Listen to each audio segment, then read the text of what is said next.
Good afternoon to all पिला माने आज आम सर्जनात्मक रचना उपर आलोचना करवा। तुम तो निहाती भाव में सर्जनात्मक रचना एग्जाम रे पचार से तुम 5 मार्क रही। आम देखा जदि सर्जनात्मक रचना पचारुची जदि पचारुची कि अति लेंबू चिपुड़िले पिता हो कि अल्प विद्या भयंकरी हो कि अर्थ ही अनर्थर मूल हो ना आपण हस्ते जीव छेदी हो एमती किसी तुम प्रवाद हो प्रवचन हो रूढ़ी हो युक्ति हो किसी जदि तुमको पचारा तुम किमिति लेखिब ए जिनिस आम आलोचना करवा। है कौन आसब कहल किसी गोटे प्राचीन ओडिया प्रवाद आसब प्रवचन आसब रूढ़ी आसब सुक्ति आसब ताकू आधार करके आम सर्जनात्मक रचना आमको लेखा पड़ो। है प्रवाद प्रवचन रूढ़ी सुक्ति जहाँ आमर पचार पचारू आम कौन करवा तार कौन भावार्थ रही है तार कौन भावार्थ रही आम प्रथमे ताकू बुझा पड़ो। ता भीतर कहानी कौन रही अंतर्गत कहानी कौन रही ताकू आम प्रथमे बुझा हम से सामाजिक चित्र थाऊ जीवनर सत्य थाऊ कि तार नैतिक प्रभाव थाऊ जहाँ अच्छी ताकू आम विचार करा पड़ो। ताकू आम 100 ରୁ 150 शब्द मध्य आम लेखा हम ताल जाकि आमर 5 मार्कटे आसब। गोटे सहज जिनस आम बुझा गोटे इम्पोर्टेंट जिनस आम यहाँ बुझापी चेष्टा करवा। देख अति लेंबू चिपुड़िले पिता अति लेंबू चिपुड़िले पिता लेंबूटा गोटे कौन खट्टा जिनसटा गोटे ताको आम जदि पूरा अति चिपुड़ी देबा कौन हम सी खटारू डायरेक्ट पिता है आर भावार्थ कौन आम प्रथमे तार भावार्थटा को बुझा तापर तार जो भीतर गोटे कहानीटा रही से कहानी को आम कौन करवा आमर सामाजिक चित्र मध्यम हो बा जीवनर सत्य मध्यम हो ताको आम कौन करवा जे वर्णना करवा। है देख किमिति लेखिब मन तुम प्रश्न आसला यहाँ पचारि भी पारे किसी कहबनी गोटे इम्पोर्टेंट टॉपिक होची कौन अति लेंबू चिपुड़िले पिता। है देख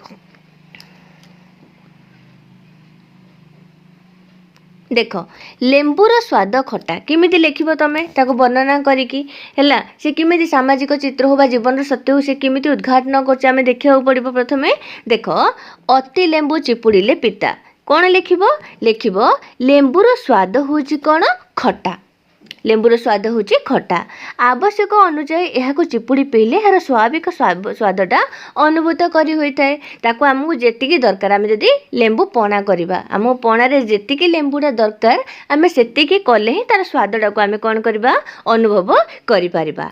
मात्र से लेंबू को अति मात्रा रे चिपुड़िले यह पिता आ अरुचिकर लगी थाए।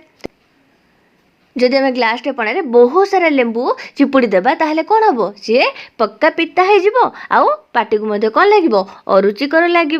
है प्रकृत रे एटा आमर जीवन सहित संपर्क रही प्रकृत रे आम जीवन रे समस्त कार्य तार निर्दिष्ट सीमा भितर रहिले भल। देखिल तार अर्थटा कौन भावार्थ कौन बुझाऊँगी आम जीवन रे मध्य समस्त कार्य तार निर्दिष्ट गोटे सीमा रही से सीमा भितर रहिले भल। प्रति क्षेत्र में अति कथा सर्वदा हानिकारक होता है। आम यदि प्रति क्षेत्र में अनवरत कही चलवा ताहले कौन हम सी हानिकारक होता है। अति परिचय गौरव नष्ट हुए शुणी लाइनटा जे अति परिचय गौरव नष्ट अति परिचय कौन हुए गौरव नष्ट हुए अति भक्ति चोर लक्षण फुटी उठे ए जिनिसटा भी तुम जानिच। पिला मानकु अति शासन कले केबे मध्य कौन जिनिस अतिटा भल नुह आर भावार्थ होची एटा पिला मानकु अति शासन कले से माने पथ हुड़ती जदि आम गोटे पिला को बेसी शासन करवा ताको शासन माने आबद्ध करके रखा तेल से कौन हम सी निहाती भाव में अबाट को जीव। अति कथन अति तोषामद तार विपरीत फल होता है। कथित अच्छी अति दर्प करिबारु रावणर स्वर्ण लंका ध्वंस श्रीहीन हो जाइतिला।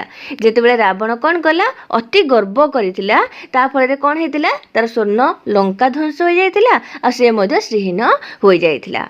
अतिदान करिबारु बलि को बामन अवतारे भगवान पातालपुर को चापी देइथिले एटा मते तो माने जानिछ।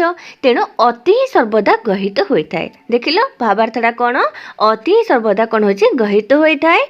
यह बहु अनर्थ सृष्टि करबा नाना अनिष्ट घटाई थाए। जीवनर एवं जेकोसी क्षेत्र में मात्राधिक बा अतिर प्रयोग अरुचिकर हेबा सहित नाना विघ्न घटाउथिबारु कथित अछि जे अति लेंबू चिपुड़िले पिता। ଦେଖିଲ ପ୍ରବାଦ ହେଉଛି କ'ଣ ଅତି ଲେମ୍ବୁ ଚିପୁଡ଼ିଲେ ପିତା। ତାହିରୁ ଆମେ କେଉଁ ଭାବାର୍ଥଟା ମାନେ ପ୍ରକାଶ ପାଉଛି ଯେ କୌଣସି ଜିନିଷରେ ମଧ୍ୟ ଅତିଟା ଭଲ ନୁହଁ। ଅତି ହେଇଗଲେ ଅତିରୁ ଇତି ବୋଲି ଯେଉଁ ଆମର କଥାଟେ ଅଛି ସେ ଅତିରୁ ଇତି ହେଇଯାଇଥାଏ। ତେଣୁ ଅତିଟା କୌଣସି ମାତ୍ରାରେ ଭଲ ନାହିଁ। ଇଏ ଆମର କେଉଁଠି ଉପରକୁ ଆସିଲା ଜୀବନର ସତ୍ୟ ଉପରକୁ ଆମର ଆସିଲା ହେଲା। ଏମିତି କ'ଣ ହେଲା ଗୋଟେ 100ଟା ହଉ ବା 150ଟା ଶବ୍ଦ ମଧ୍ୟରେ ଆମେ ସୀମିତ ରଖିବା ତାହେଲେ ଯାଇକିରି ଆମର ଏଠି 5 ମାର୍କ ଗୋଟେ ଥୁଆ ହେଲା। ଏମିତି ଲେଖିବ ସର୍ଜନାତ୍ମକ ରଚନା। ମନ ଇଚ୍ଛା ଲେଖିଦେବନି। ପ୍ରଥମେ କ'ଣ କରିବ ଯାହା ମଧ୍ୟ ପଚାରୁଛି ତାର ଭାବାର୍ଥଟା ବୁଝିବ, ତାର ଗୂଢ଼ ରହସ୍ୟଟା ପ୍ରଥମେ ବୁଝିବା ପାଇଁକି ଚେଷ୍ଟା କରିବ, ତାହେଲେ ଯାଇକି ତାକୁ ତୁମେ ବର୍ଣ୍ଣନା କରିକି ଲେଖିପାରିବ ହେଲା। ଏମିତି ଲେଖାଯାଏ ଆମର ସର୍ଜନାତ୍ମକ ରଚନା। କିଛିଟା ଆମର ଇମ୍ପୋର୍ଟାଣ୍ଟ ସର୍ଜନାତ୍ମକ ରଚନା ମୁଁ କ'ଣ କରିବି ଏମିତି ତୁମକୁ ସହିତ ଡିସ୍କସନ୍ କରିଦେବି, ତାହେଲେ ଏକ୍ଜାମ୍ରେ ମଧ୍ୟ ନିହାତି ଭାବରେ ଭିତରୁ ପଚାରିବ, ତୁମମାନଙ୍କୁ ମଧ୍ୟ ପଢ଼ିବା ପାଇଁକି ବୁଝିବା ପାଇଁକି ସହଜ ହେଇଯିବ ହେଲା। ଓକେ।